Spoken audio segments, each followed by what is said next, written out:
Today we're gonna teach you the basics in photography without spending much money on the gear like this. This is here only because it's cool. In photography we got three main parameters. ISO or ISO, shutter speed and focal length. Both three parameters affect how the lights get through the lens and reach the sensor. Now we're gonna see some examples to not make this video too technical.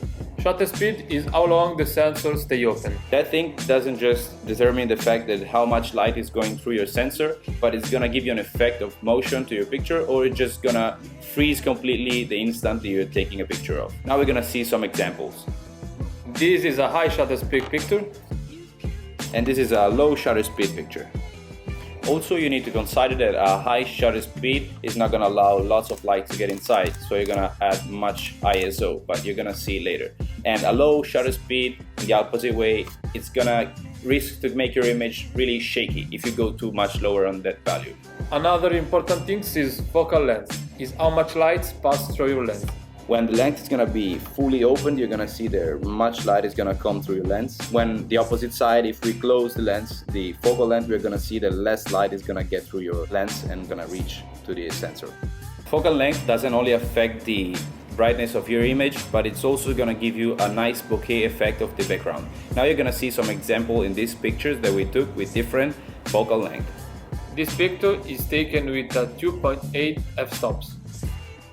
This one with 4 and this one with 22 f-stop.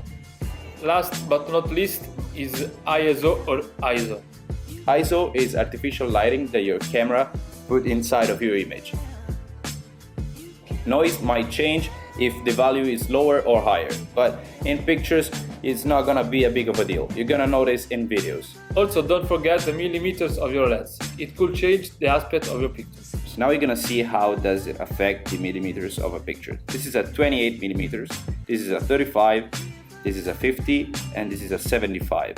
As you can see, it's gonna change also the subject, the shape, and also the background of the pictures. It might change. So consider the right lens when you're shooting some, for example, portraits or car photography or landscape. It might change the lens. I hope this video helped you to get through photography as a beginner. If you have questions, make sure to let us know in the comments. If you want to see a dedicated video about the gear that we use, let us know in the comments.